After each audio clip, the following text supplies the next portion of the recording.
else would please rise. We're going to recognize the veterans we've lost.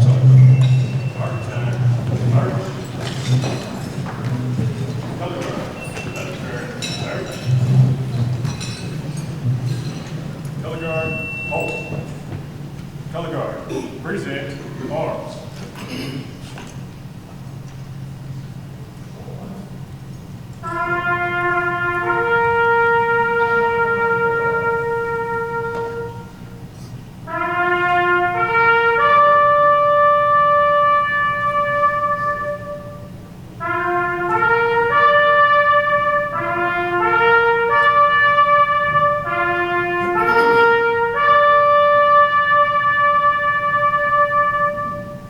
Let's say the Pledge of Allegiance. Ready, salute, pledge. I pledge allegiance to the flag of the United States of America. Shoulder, arms. Color guard, arms. Color guard, left turn, arms. Color guard, forward, arms.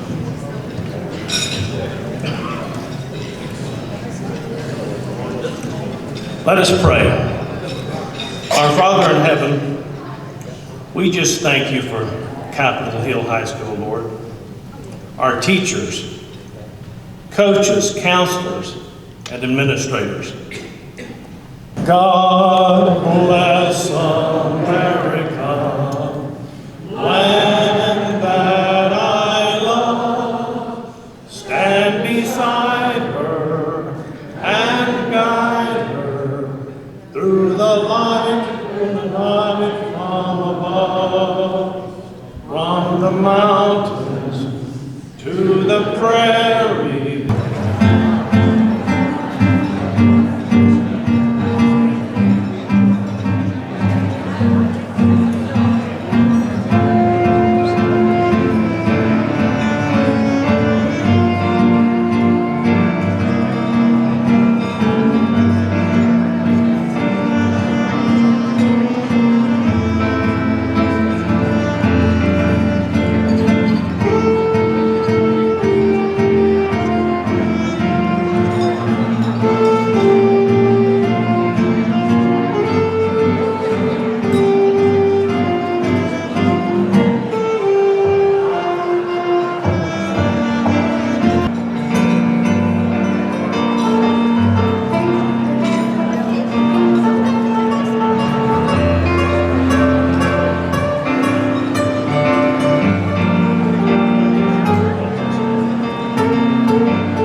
No, this person's in attendance.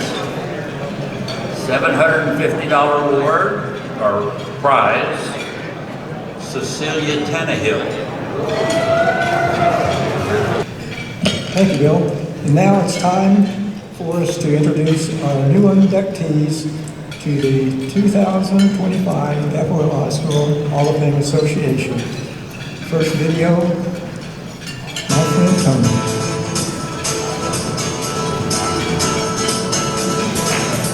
Receiving the President's Award is Tony DeGiusti, class of 1967. Anthony. Receiving the President's Award is Tony DeGiusti, class of 1967. Anthony Tony DeGiusti. A proud 1967 graduate of Capitol Hill High School, Tony's impact has resonated deeply, touching countless lives across decades as an exceptional educator, a shrewd legal advocate, and a tireless champion for the rights and well-being of others. Tony's journey began with a passion for education. For over 30 years, he, affectionately known as Mr. D, shaped thousands of young minds as a social studies teacher in Oklahoma City public schools. His classroom was more than just a place to learn facts. It was where history came alive and where valuable life skills were instilled. Tony had a unique gift for connecting with his students, making them feel seen and believed in. It's truly remarkable that even today, many former students recall Mr. D as one of their all-time favorite teachers, not just for what he taught, but for how he taught, and how he genuinely cared about them as individuals. He inspired countless young men and women to successfully integrate into the community as contributing adults. But Tony's pursuit of knowledge and his desire to serve didn't stop there. While teaching full-time, he embarked on an incredible academic journey, earning a master's degree in journalism from the University of Oklahoma in 1978.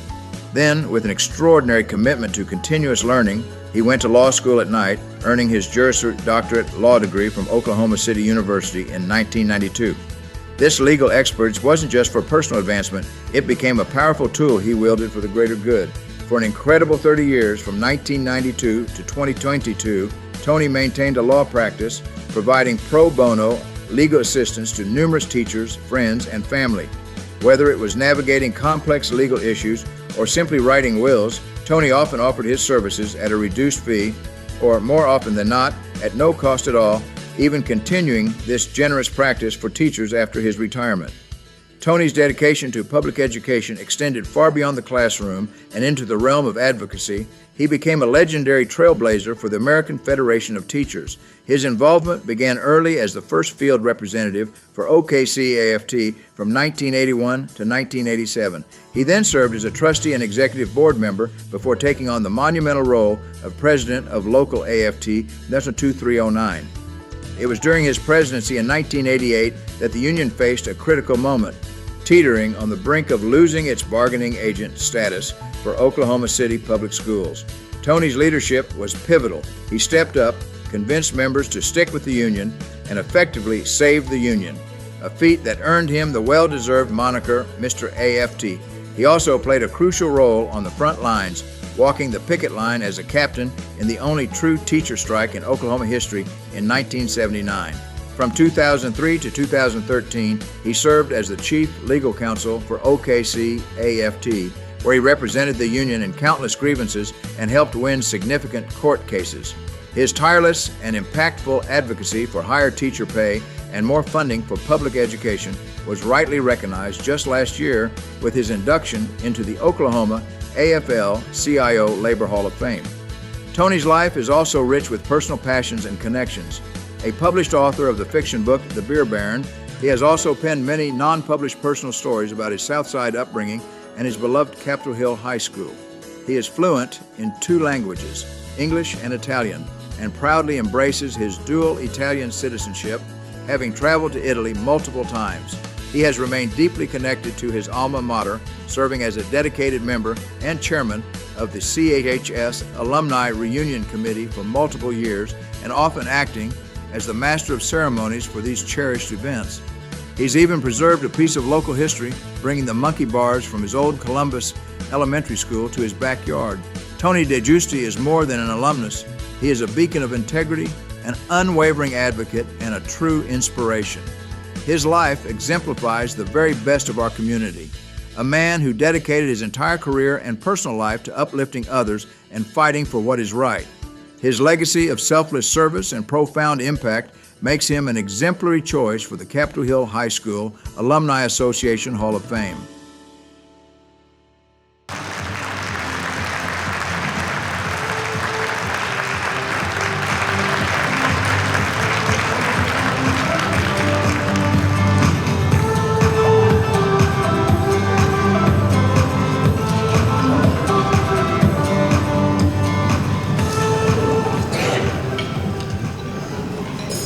I'm not Tony DeGiusti.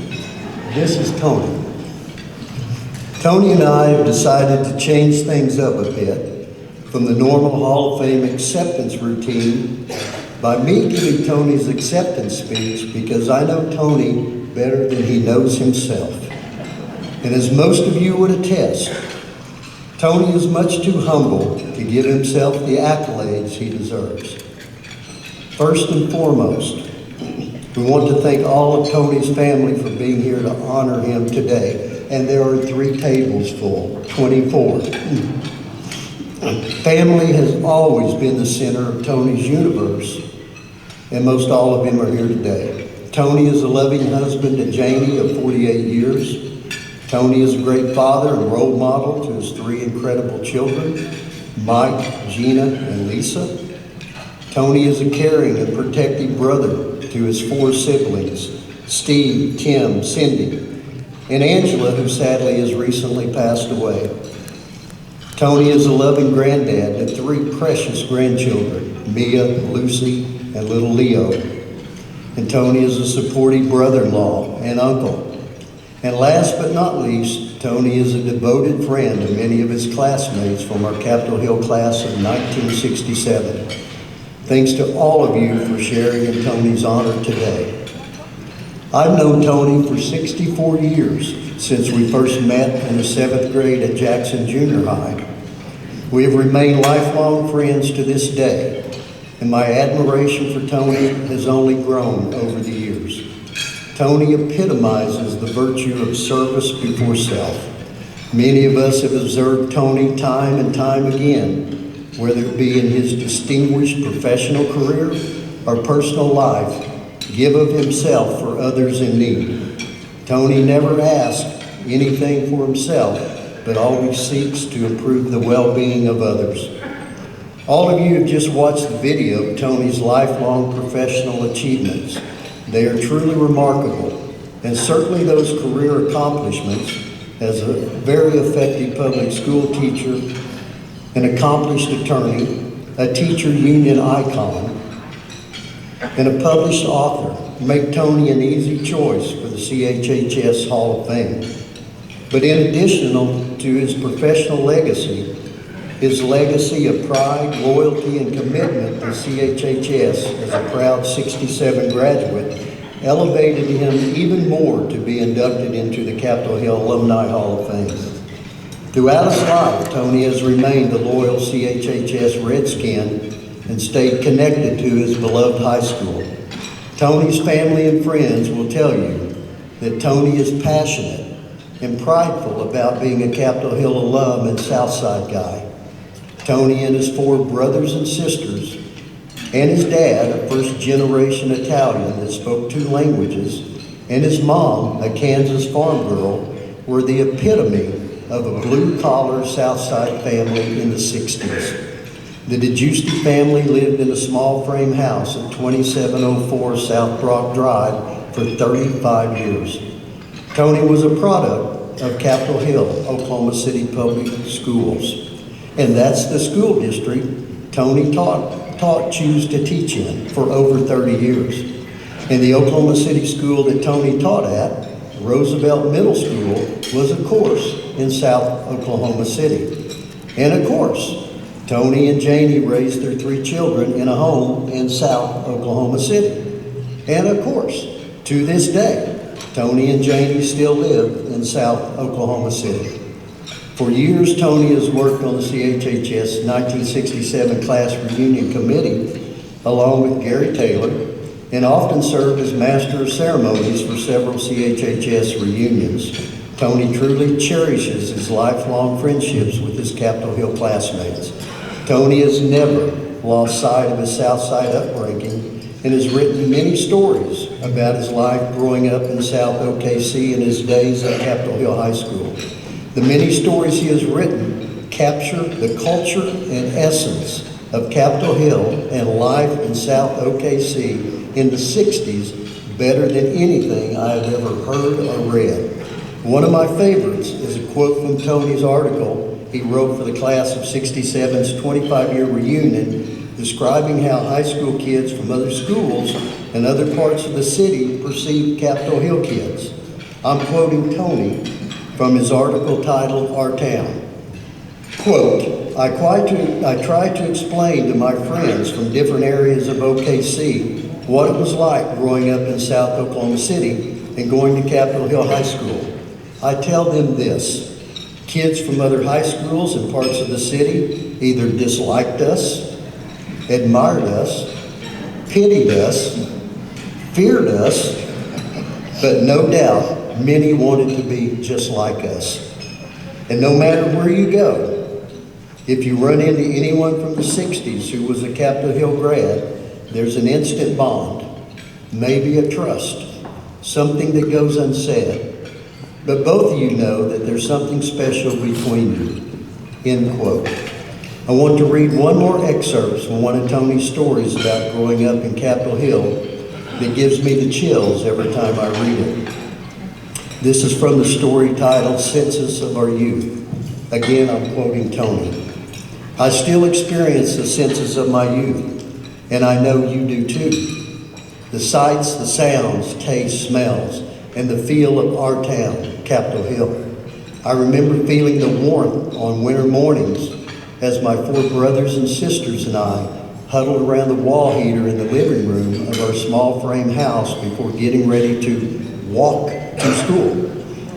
I can see my hard-working father come home from work and my mother making supper. I can still hear the faraway trains as I lay near an open window in an unair-conditioned bedroom. I can smell the denim in C.R. Anthony's and Langston's on Commerce Street, and the buttered popcorn at the Yale and Nob Hill theaters, and my mother's cinnamon rolls, and I can taste the pizza from Sussie's on South Robinson. And yes, when the wind was just right, I could smell the stockyards through that same open window. I can hear the Beatles songs coming from the car radio. I can smell the musty books in the school library and hear the librarian challenge me to read the classics.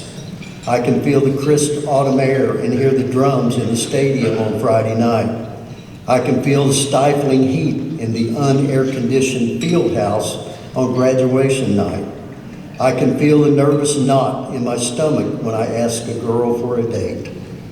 I can see World Series day games on TVs set up in the school cafeteria.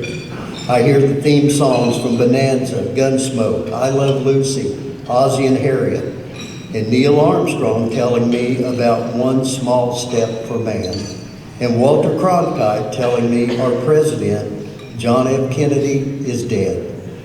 End quote. This is just a portion of Tony's many stories he has written about his life growing up in South Oklahoma City and Capitol Hill. In closing, Tony has been an inspiration to everyone that knows him in both his professional and personal life. I cannot think of anyone more deserving of Hall of Fame status than Anthony Tony DeGiusti.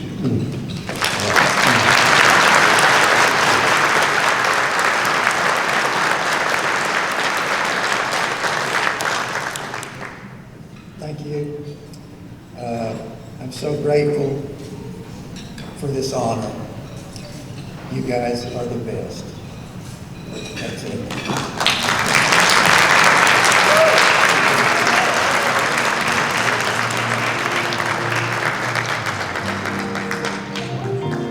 I'm going to speak now on behalf of the Capitol Hill Alumni Hall of Fame Association.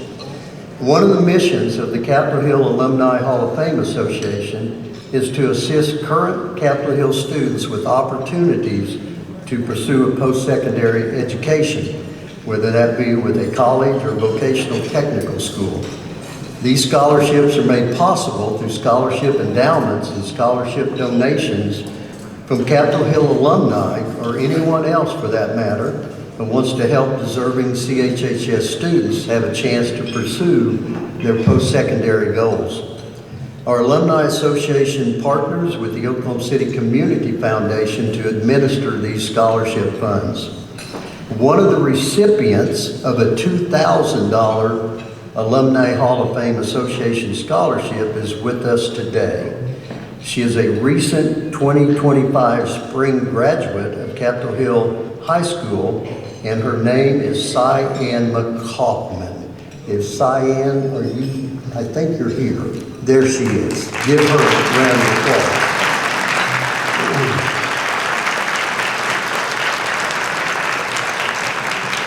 Cyan is here with her parents, Rocky and Philippa. Is that correct? Her mother? And not only was Cyan an impressive application for this scholarship, but she is also the 2025 Capitol Hill High School graduating class valedictorian. So thank you, Cyan.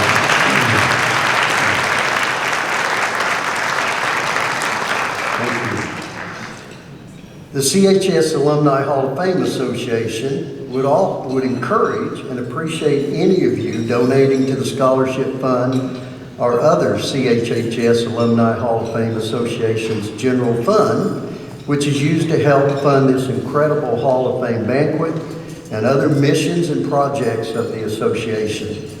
And by some magical coincidence, there are envelopes on your table, which make it very easy for you to donate. So on behalf of the Alumni Hall of Fame Association, please take an envelope with you and consider a donation to assist very deserving students at Capitol Hill High School. Shifting gears, the CHHS Alumni Hall of Fame Association would like to honor two very special Capitol Hill alumnus that are here today. Bentley Hedges and Louise Kramer Boyles. Bentley Hedges, sitting right over there, is 97 years old and is a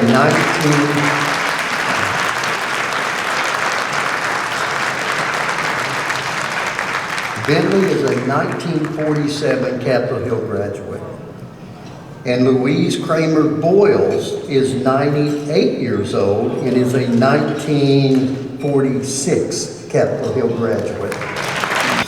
We're ready for the next inductee. Would you please roll the video? Receiving the Lifetime Achievement Award, Charles Harris class of 1955. It was 10 years after the official end of World War II and 2 years after the end of the Korean War when Charles T. Harris received his diploma at Capitol Hill High School in 1955. The end of high school meant getting a job and going to work immediately, if not sooner. Charles says it was the norm on the south side of Oklahoma City. Charles had taken the offset printing course taught by E.J. Stockton, one of his favorite teachers in preparation for a skilled job. However, an opportunity to work for the Oklahoma Tax Commission was presented, and he immediately accepted the offer. After 17 years with the OTC, Charles launched into the world of real estate. He had been the president of the Trade and Industry Club at CHHS, and the trend of the marketplace appealed to his entrepreneurial instincts. He joined Abide Realtors in an office with 10 to 12 sales associates. He and his wife Barbara opened a second office in Bethany, Oklahoma the next year. He became the general manager and executive vice president within 3 years. It was the right time for Charles and Barbara to learn and grow the business by helping others achieve the dream of home ownership.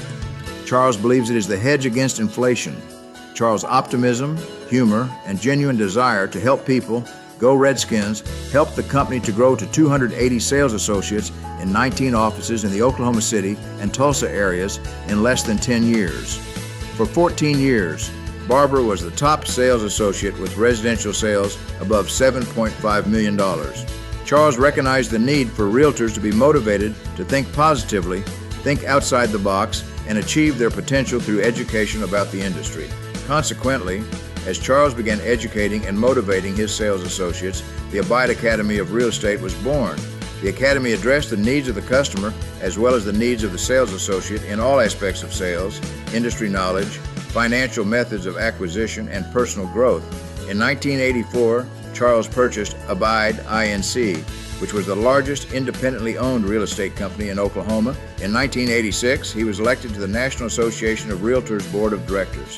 In 1987, he became a member of the Masterminds, a think tank for envisioning the future of real estate based on current market trends.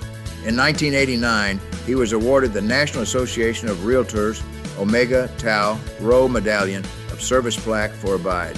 Charles was a valued member of the Oklahoma State Real Estate Commission Committee on Education.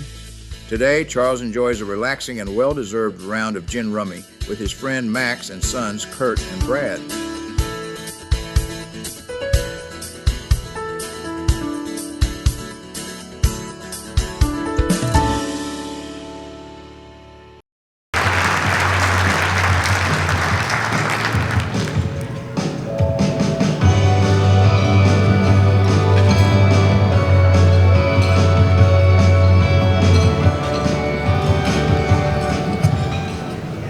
Trying to remember all my instructions.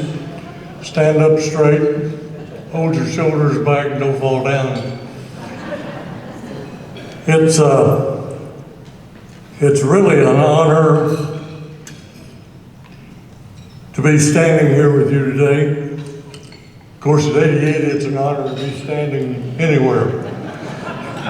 I'd like to express my thanks to Tony Goddard for that good presentation, to the Alumni Association, the board directors, and President Klassen.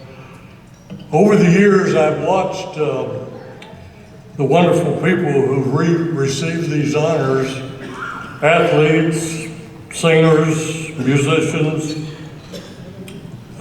teachers, doctors, scholars, and I am none of those. But I am proud of the above. I'm proud of my company and appreciate being recognized here today. I made notes so I wouldn't ramble like Trump or stumble like Biden. I'm a true Southsider. I grew up on Southeast 20th and Stiles, went to Wheeler Grade School, went to Capitol Junior High, went to Capitol Senior High, and was a 35-year member of South Lindsay Baptist Church. I had an unusual pathway to the real estate business. No college, I didn't think I had college potential, so I took the trade route and learned offset printing. Ended up at the Oklahoma Tax Commission and spent about 15 years there. And really, I have to tell you that my printing career led directly to my real estate career. You might say, how'd that happen? Well, it's probably a God thing, because my workstation at the Capitol, I had a open doorway that I could see the stairway from the upstairs. And twice a day, at coffee break time, this beautiful, gorgeous redhead came down those stairs. And I was able to meet her, date her, marry her, and in 2022, we celebrated 50 years of wedding anniversary.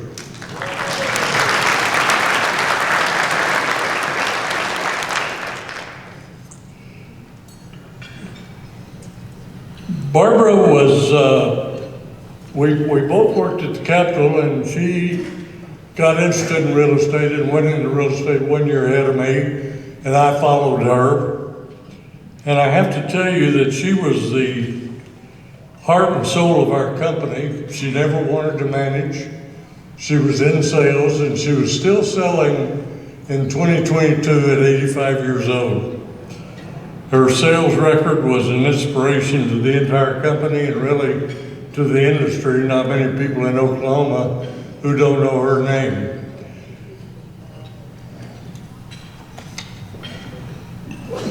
Having a company like I had, I was able to spend, because of the way the company was operating, I was able to spend a lot of time and energy teaching and on the Real Estate Commission, in the State Association, National Association, furthering the industry. And I got to travel this country quite a bit and played some really nice golf courses. Because there are so many wonderful people in my life, I'm going to take just a short time and say that I don't think you win these kind of honors by yourself. And I think I owe sharing this honor with some great Christian parents, a supportive family, great employees and sales associates, some good partners along the way. Barbara was one of the best partners, and she had a knack for keeping me grounded. One night while sitting and I'm watching television, she's reading, I said, "Barbara, I'm proud of you." And she said, "What?" I said, "I'm proud of you." "What?" "I'm proud of you." "That's okay, I'm tired of you too." kept me grounded. Most of all, ladies and gentlemen, I'm making mine very short because that also was one of my instructions. Most of all, I want to give thanks to a loving and forgiving God. Thank you all very much.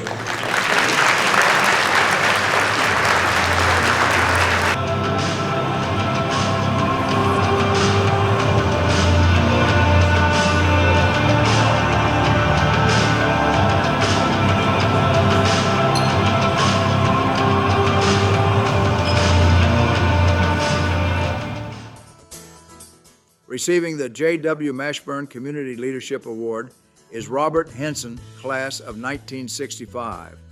Robert Henson was nominated by his brother-in-law Bill Grissom as a worthy candidate for Hall of Fame.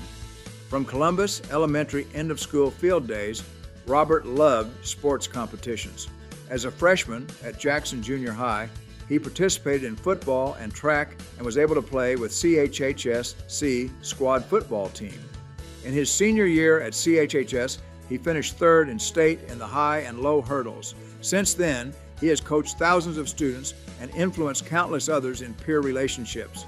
His resume in the Hall of Fame program says very little about the track and field events he initiated, created, and developed for elementary-age students through college-age students to help them maintain focus no matter what the season, whether indoors or outdoors. He worked full-time with Oklahoma City Parks and Recreation Department throughout college. He graduated from Central State with a BS in Education in 1969. He joined the Army Reserve in the summer of 1969 and served as the course director for the 1969 NAIA National Cross Country Championships held at Woodson Park. Returning from his initial active duty in the spring of 1970, his own track future became uncertain when he suffered a collapsed lung in July of 1970. He began teaching in 1971 and earned his master's degree in education in 1972. In 1978, he returned to active duty and began serving in different capacities such as operations officer, budget officer, military comptroller, and was instrumental in establishing the 402d Army Reserve Field Artillery Training Brigade, which was mobilized for Desert Storm at Fort Sill, Oklahoma in 2001.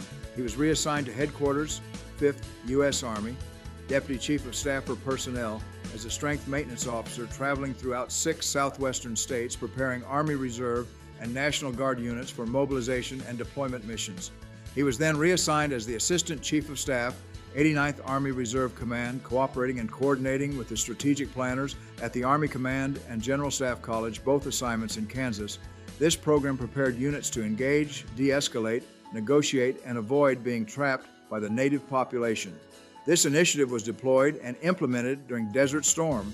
Reassigned to the United States Army Garrison at Fort Sam Houston, Texas, as the Installation Operations Officer, my primary contribution was the planning and execution of the 1996 Conseil International du Sport Militaire, CISM, pentathlon competition involving 18 international military teams.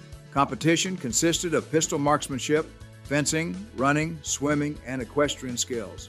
My terminal Army assignment was to the Army Personnel Record Center in St. Louis, Missouri, as the Deputy Chief of Staff for Personnel, Administration, and Logistics Disposal. I retired after 28 years of military service as a full colonel. I returned to public education as a Junior Reserve Officer Training Corps instructor, JROTC, in a small South Texas high school, and this is where my story begins.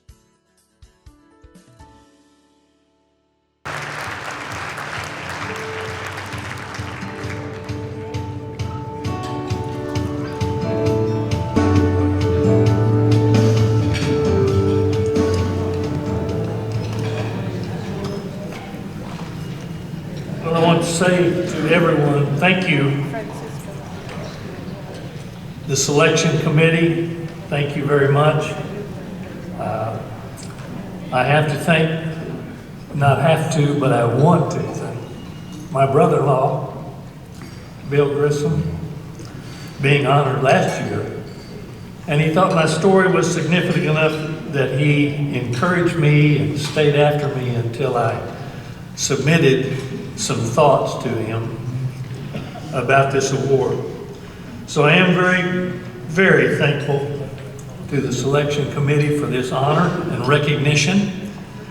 Also, as a high schooler, we knew about J.W. Mashburn, tremendous person, but really to understand the leadership aspect of what we're dealing with today, I want to wholeheartedly thank my family who stayed with us for all this time, especially my wife, Anita, a 65 graduate also, and being married for 59 years, coming up the 26th of August.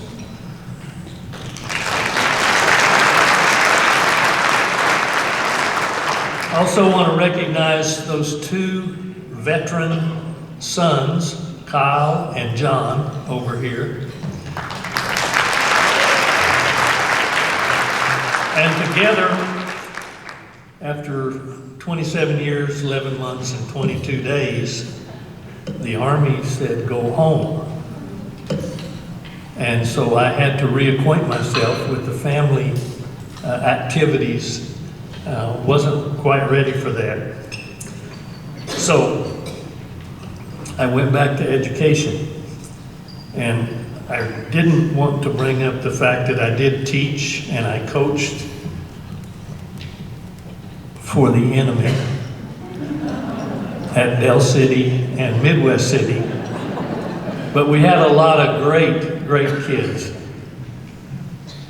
And after I figured out that we couldn't really live on a teacher's salary and coaching stipend, I re-entered active duty, and again, did a lot of things, was gone a lot, and I do apologize to the family.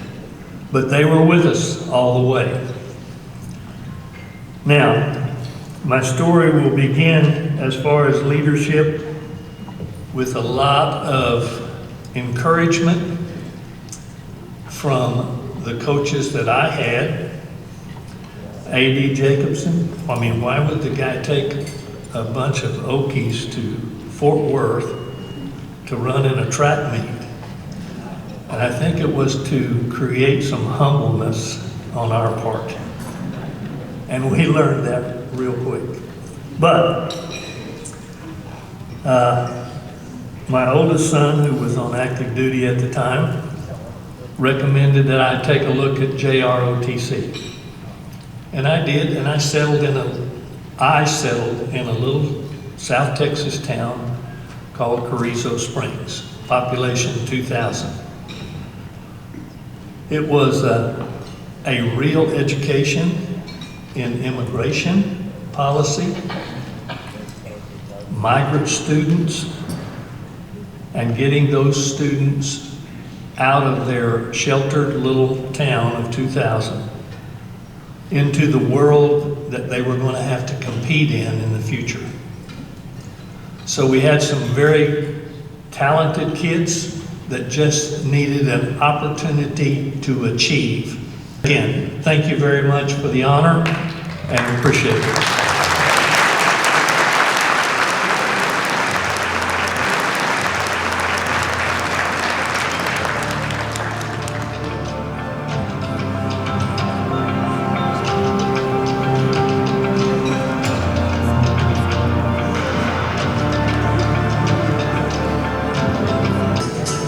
Receiving the Humanitarian Award is Dr. Jim Muse, class of 1966. Dr. Jim Muse is a product of Rockwood Elementary and Jackson Junior High, where he was the drum major prior to being the drum major in his senior year for the pride of Capitol Hill High School. He and his wife, the former Janet Keith, were part of the 40th class to graduate from Capitol Hill High School in 1966. Jim identifies with his South Side roots and is proud of his ties to CHHS. The class of 1966 is proud of him too. In 1985, they asked him to be the chairman of the class of 1966 reunion committee. He and Janet opened their home and hearts and have strengthened the friendships that began in 1963 in the halls and classrooms of CHHS. His friends say he is a fine example of all we admire in a classmate. He embodies the red-skinned spirit of generosity, care, and concern for others. After graduation, Jim attended the University of Oklahoma and then transferred to Logan College of Chiropractic in St. Louis, Missouri to complete his training and degree. His career focus is to administer compassionate care to each patient while promoting the healing benefits of chiropractic health care. In his years of dedicated service to his profession, he has held many positions of trust in various chiropractic organizations and community service clubs. He holds the pen for 10 years of perfect attendance in Rotary.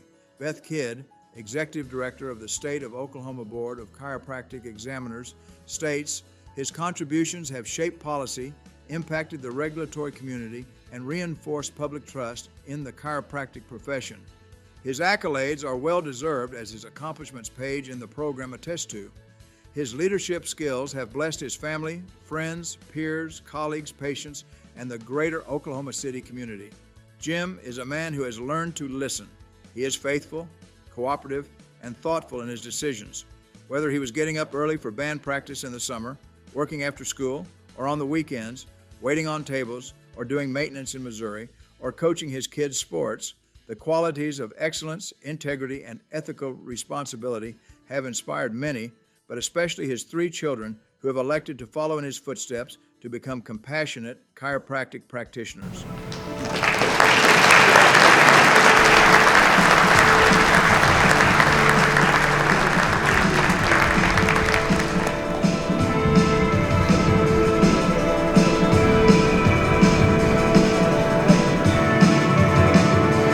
Thank you, Rick. By the way, don't let this scare you. It's real big.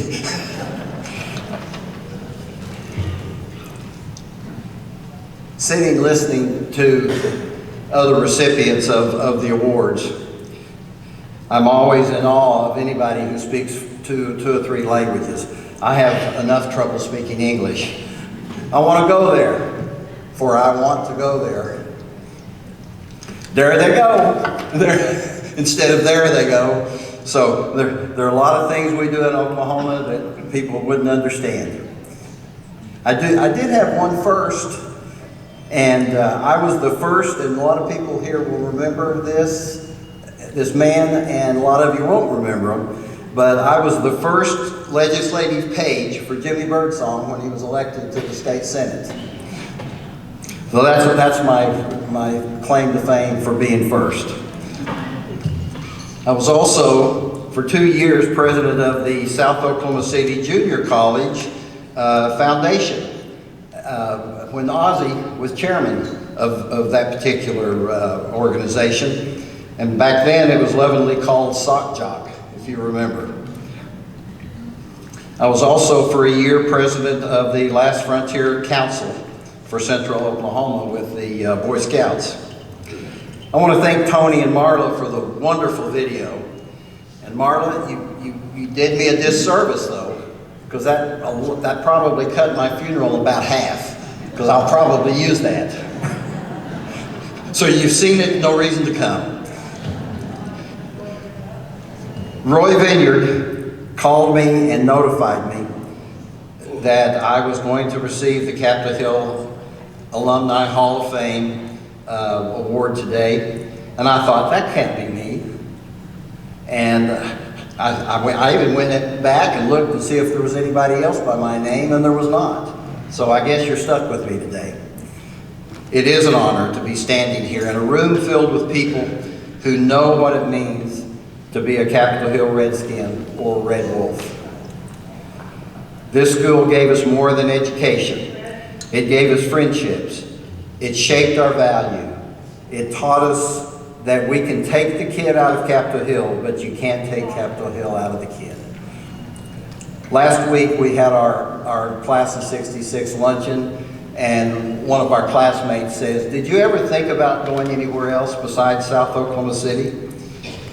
In actuality, the summer before I started school, Janet and I packed up the car and moved with just faith that everything was going to work out. But I went to school to learn and to try to become the best chiropractor I could become.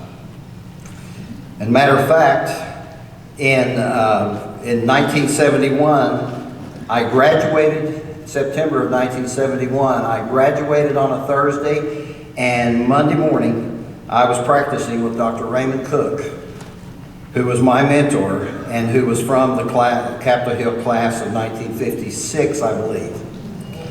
Was it 6? Anybody know Ray Cook? After we graduated, Ray knew C.B. Spiegel very well, and played football for him. And we would gather one Saturday before football season, and we would do 400 and 500 youth football exams at the field house. And it was a hard day, but we would get all of those done between the two of us. All 3 of our children followed my lead and became chiropractors. My oldest, which some of you in this room I know have seen, Dr. Keith, was in practice with me for several years before his death 8 years ago. He had met his wife, or future wife, in chiropractic college, married her. She continues to practice in North Oklahoma City. And they had my oldest granddaughter, who is a CPA and practices with Price Waterhouse in Dallas. And their son is in Parker University studying to be a chiropractor. My family is extremely important to me, and all of them are in public service endeavors. I'm just going to quickly introduce the table, and you don't have to stand up, just hold your hand. We're next to the end on the front row. My son Kyle works in our South and our Moore office. His friend Shelley works for the City Rescue Mission. My daughter and mother of 3 of our 5 grandchildren, Dr. Amanda, works in the Moore office, and her husband, Ryan Tyson, is a major in the Oklahoma City Fire Department. And 2 of our 5 grandchildren are here today.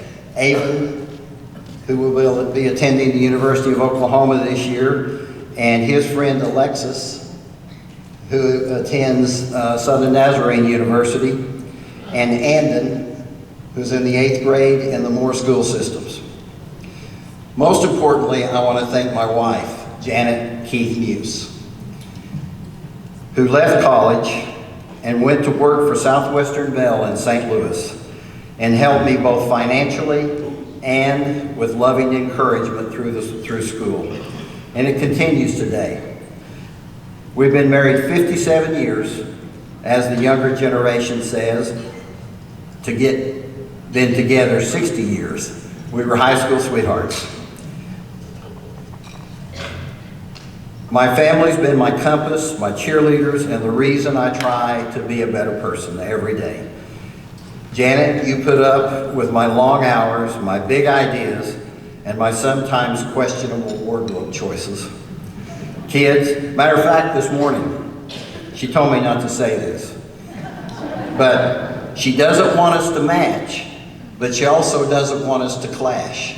So I don't know what that means. Now you know why I make those choices. I've learned that serving others is the best way to leave a place better than you found it. This award is not just for me. It's for the teachers who believed in all of us, the friends who stood by us, the mentors who showed us the way, and the community and families that raised us. It's all about us here tonight who are part of the Capitol Hill story. Now, I don't want to leave these 2 people out, but I want to thank Sue Thomas Murray, they're sitting at the end table, and Sharon Lee Runyon for nominating me. And that nominating process turned into quite an ordeal because it was kind of like smearing lipstick on a pig. And of course, I want to thank their husbands because of the time it took away from them. Arliss Murray, who is a U.S. Grant alumni, and Jim Runyon, a fellow Capitol Hill graduate. Ladies, I just want to thank you. You have been the glue that's held the class of 66 together, the alumni together, and we expect a lot more. So, thank you very much.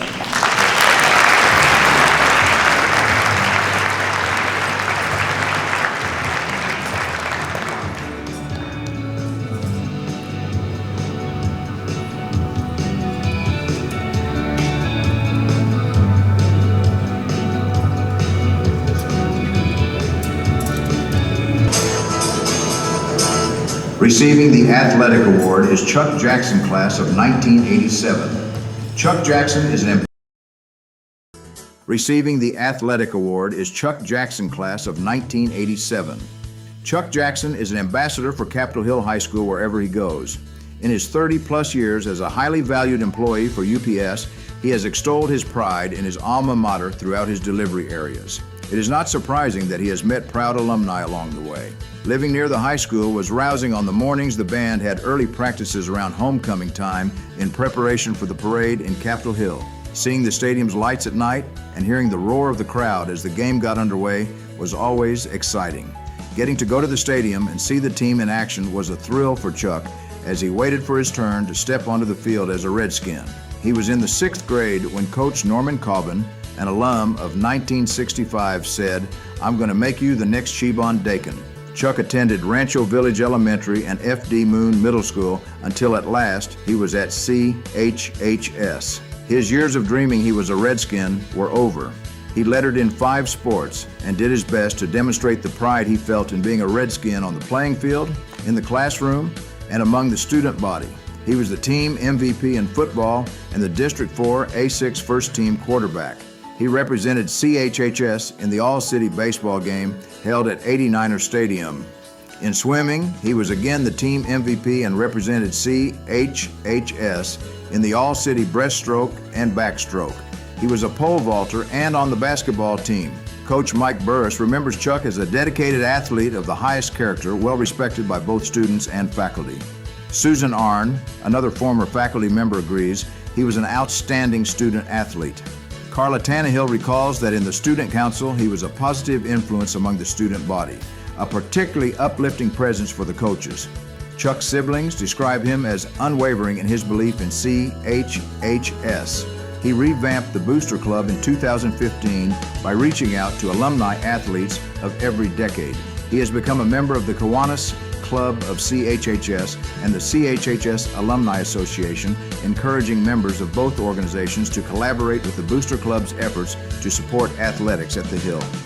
Ms. Arnn believes he is an excellent alumni advocate for excellence in academics, sports, and in the community.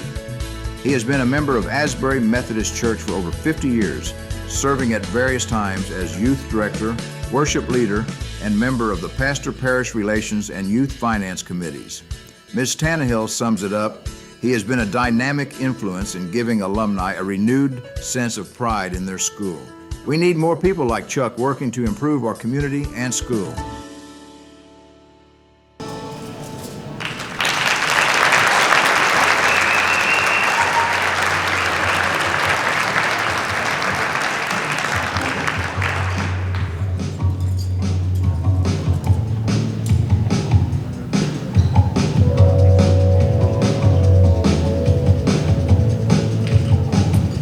Okay, so now I'm nervous.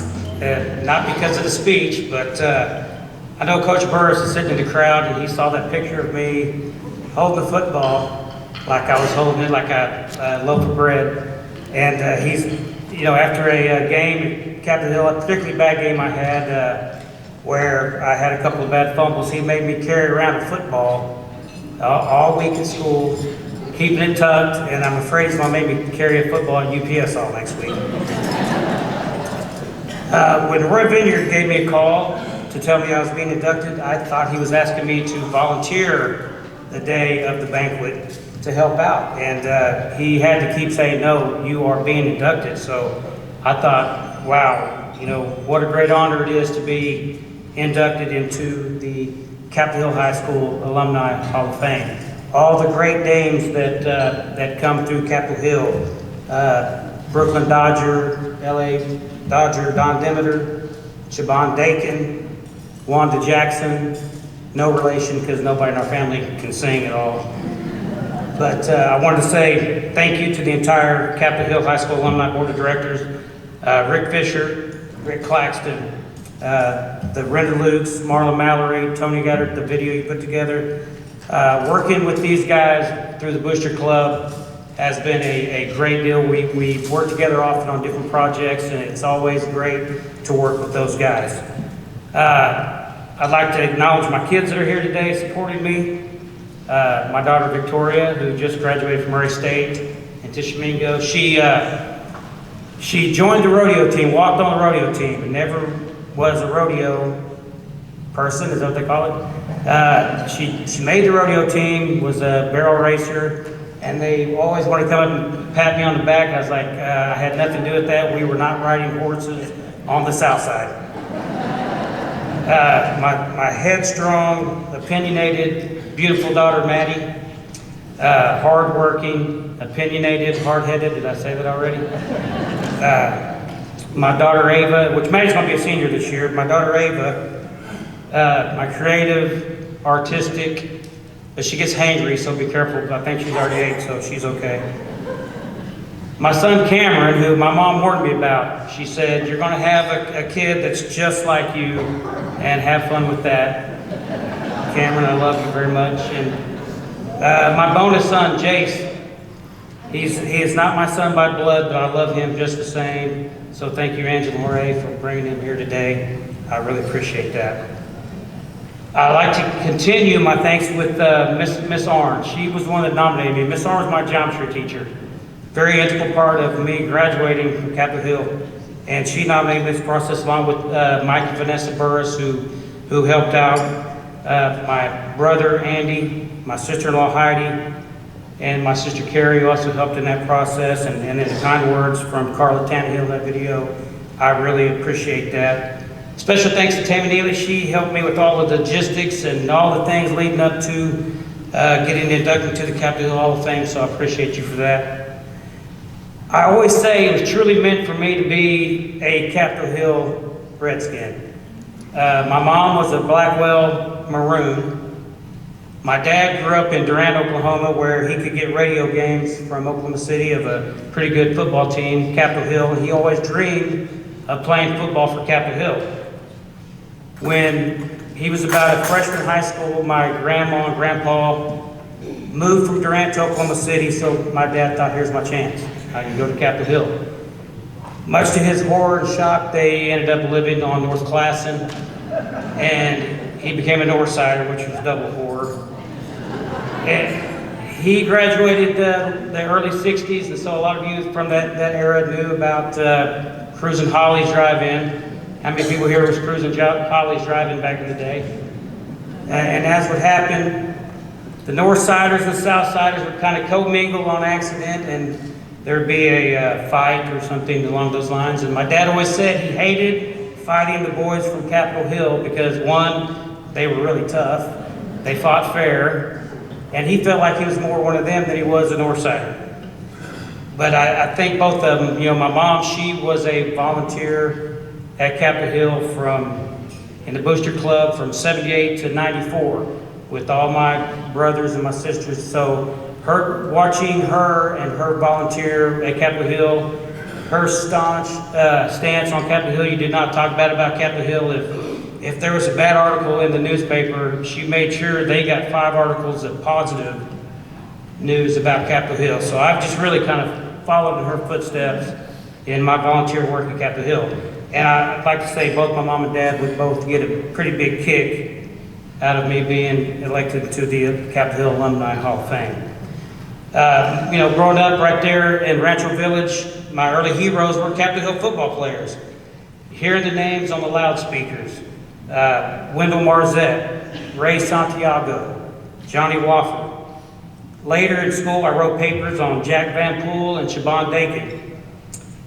But I will have to say, my first sports hero was my older brother, Andy. He played football at Capitol Hill. I wanted to play football at Capitol Hill. He played baseball at Capitol Hill. I wanted to play baseball at Capitol Hill. He had perfectly feathered hair. I could never do that. There was my sister Carrie, head cheerleader, softball player, swimmer. My dad said she was the best athlete in the family. Of course, I disputed that. I always say, if you can't jump a chain link fence without hurting both of your ankles all the time, you should not be in the discussion for best athlete. My younger brother Jim, who I got the privilege I was his position coach when he was a receiver at Capitol Hill, and that was one of my great great highlights of coaching football at Capitol Hill. Finally getting into high school, I got the chance to play for Coach Cowboy. Class of 1965, Mr. Chieftain, fullback. He was in the famous Capitol Hill backfield of Marvin Tooley, Chebon Dacon, and Coach Cowboy.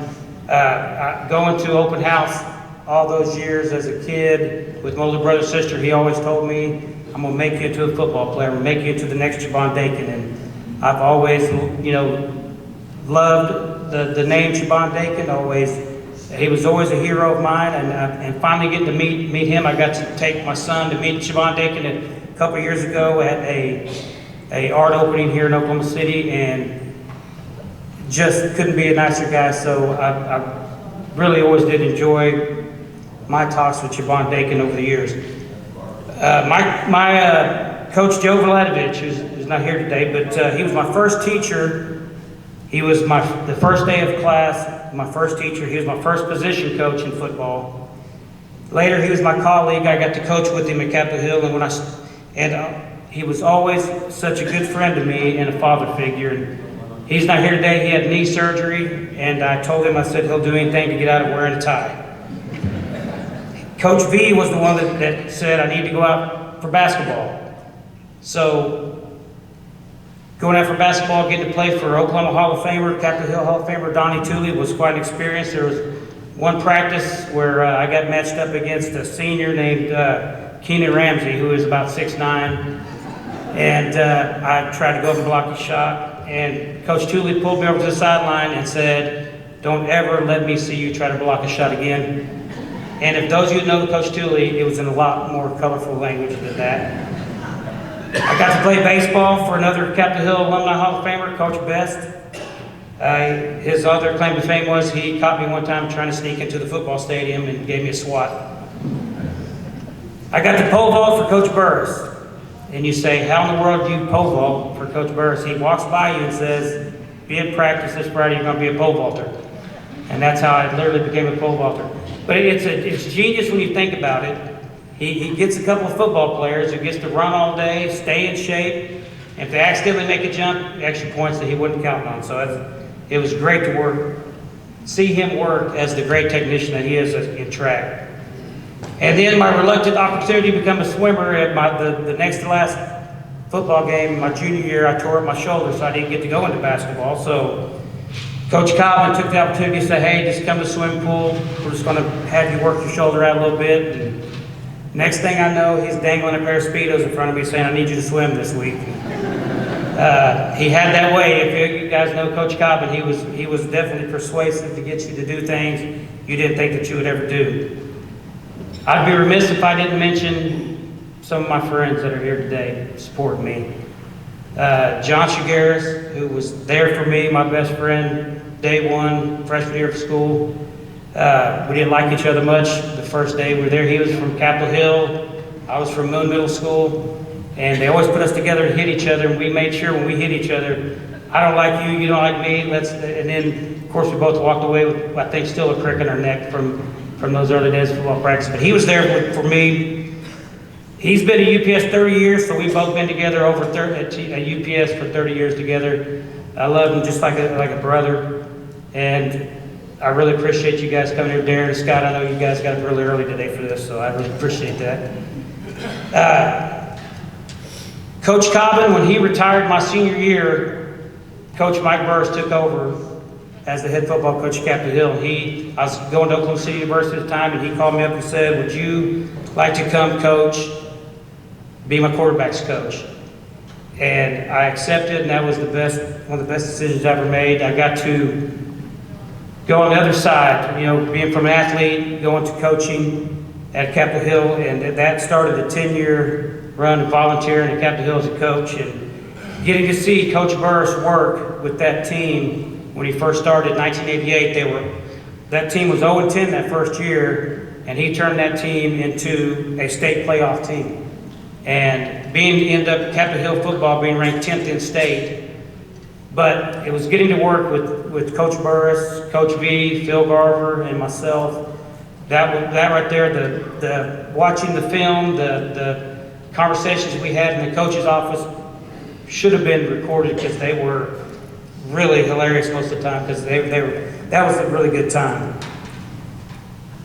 Graduating after that, you know, I got the opportunity to restart the Booster Club. I came to a alumni banquet about 10 years ago, and I wanted to meet the Booster Club president. And I found out that they didn't have a Booster Club, so I thought, okay, something needs to be done about that. So I started a Booster Club, and the first person I wanted to talk to was Julie White. Great business person, she's also another class of 87 person, has run very many successful businesses. She was the first person I had to call to help start this thing and get off the ground. She brought all that experience and really helped make the Booster Club into a success. Bobby Roselle, who was our vice president, he's class of 1974. I always said that if I was in school with Bobby, he would have been my best friend. I don't know what Bobby would have said about that. Somebody needs to ask him. But he was our very first vice president that year.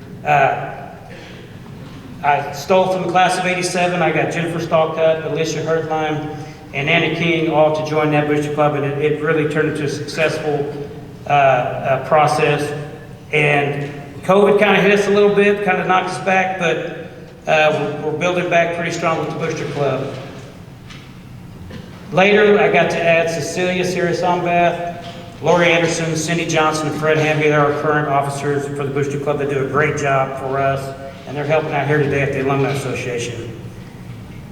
Going through this and thinking about the opportunities and the sports memories that we have, one comes to mind very vividly. It was just a couple years ago. We honored that 1990 state football team, playoff team. We honored them at halftime of a football game. And we were playing U.S. Grant, and we got the west end zone where we got to set up the tables, and we had the football team, the players, the football managers, the cheer squad, everybody come. And as the game's going on, Grant was winning 12-7, almost the entire football game. And fourth quarter comes around, and Capitol Hill, minute left in the game, Capitol Hill gets the ball on the 30-yard line, and they're starting to drive right toward all these 1990 kids coming right at us in the west end zone. And I'll never forget that you could see as Capitol Hill was moving the ball down the field, that 1990 team started really going, okay, this is really getting down to it. And they start edging toward the back of that end zone. And when we had the Capitol Hill tailback break about a 25-yard run right to the end zone to win the game 13-12, to see that 1990 football team celebrate with those Red Wolves was one of my greatest sports experiences at Capitol Hill.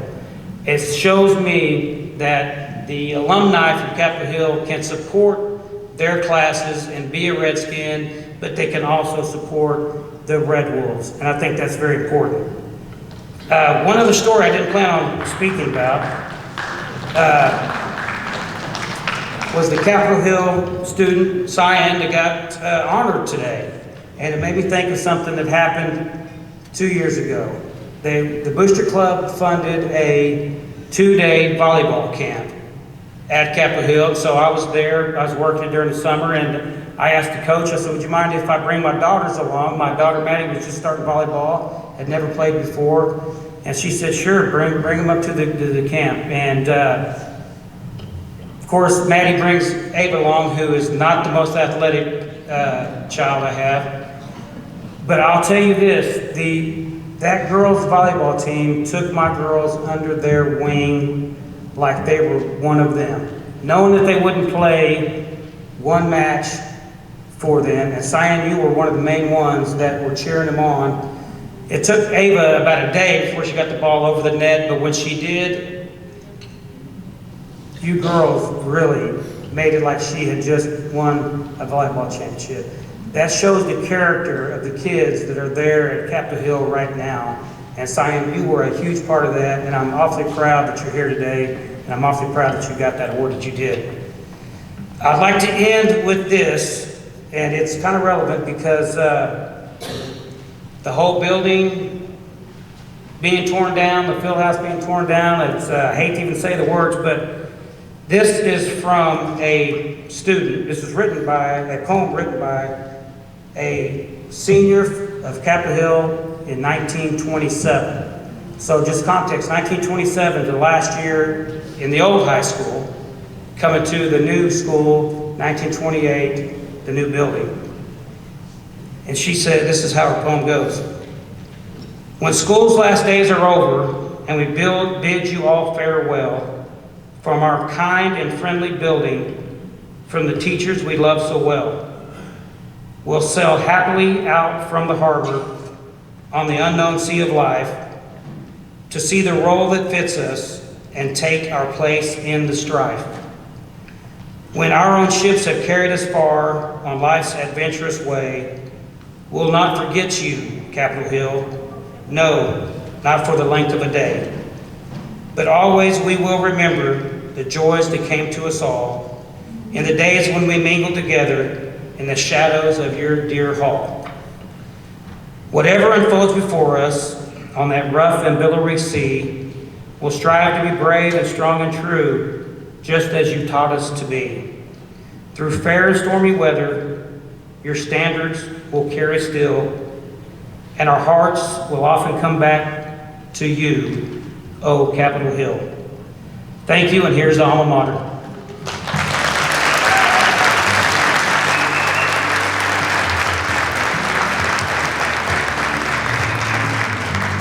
Look again at Chebon Dacon's prints.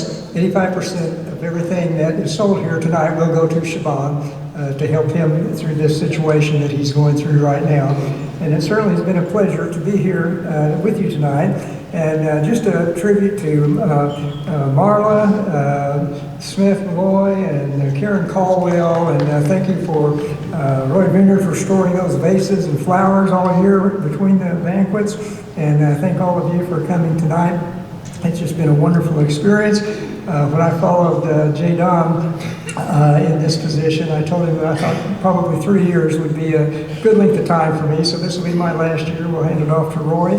And it certainly has been a pleasure. And thanks to Chuck, he does such a great job. Chuck Jackson with the Booster Club, the Kiwanis Club, and the Hall of Fame are working more closely together than ever to help support all of the activities, the teachers and students at Capitol Hill High School. So we certainly appreciate that. And it's just, been my honor for a bipolar dyslexic kid from 3808 South Villa to have the honor of being your president this year. Thank you so much. Mike, can you read this?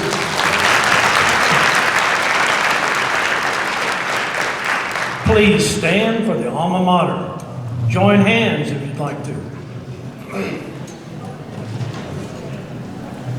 Here's to alma mater, may she always be in our hearts forever, standing proud to see her archways where we enter, her halls we love so dear.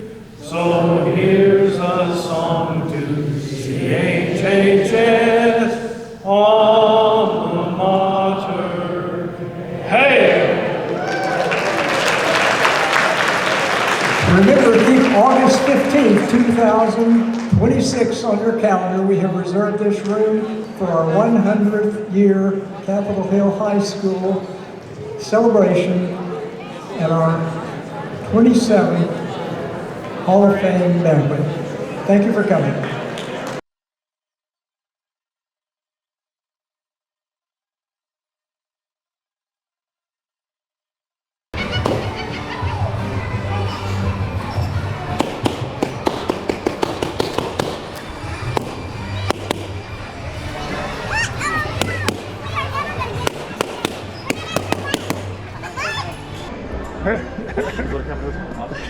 I told him to come over here and take a picture. I told you.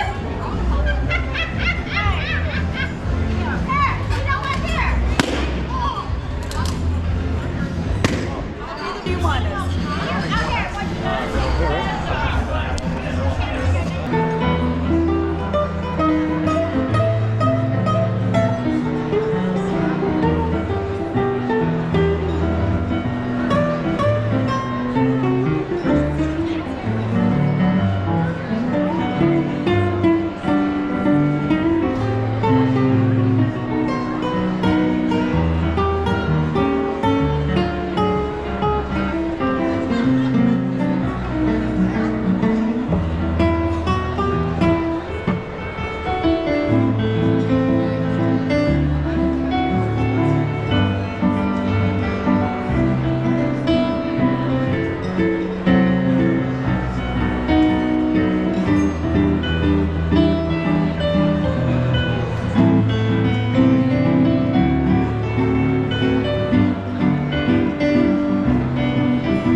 And the field house stands out more than anything. But it's gone. We all graduated, most of us graduated in that field house. So it's a campaign to try to save this school. I think we helped save the school because they decided not to tear it down. To begin with, they were going to tear it down. But they changed their mind, and I think one of the reasons is because they didn't have the money to do it. It's up to us to take time to make sure that they preserve this building if you love this building. This building means a lot to me, and I'm sure it means lots to you guys, but it's going to be there a lot longer than this new one will. Sandra Dacon come up and give us an update on how Chebon is doing. And while she's coming up, if we could go ahead and have the band come up and get ready for their entertainment.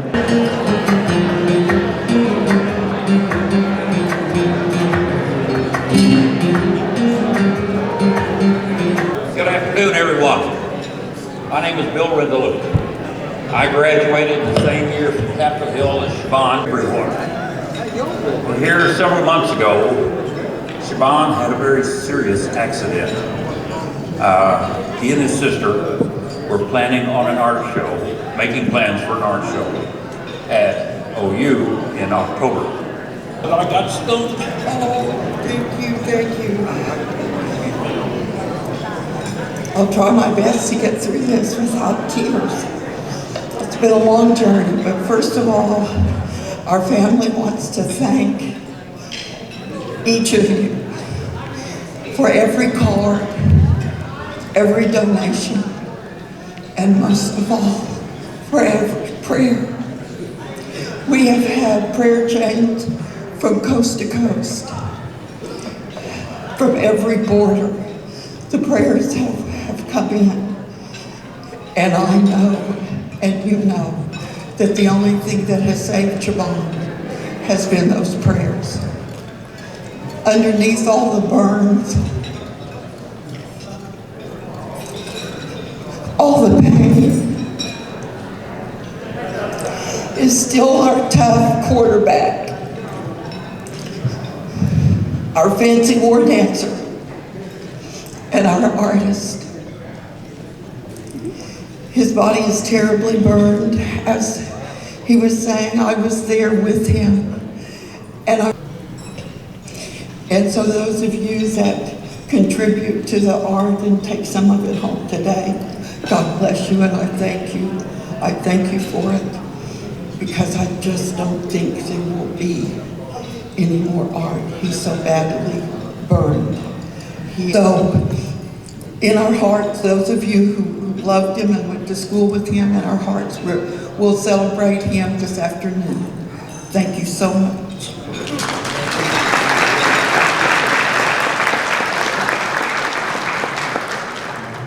Thank you, Sandra, our prayers are with Chebon, you and your family. And Would the veterans in the room please rise? Here you have America's best.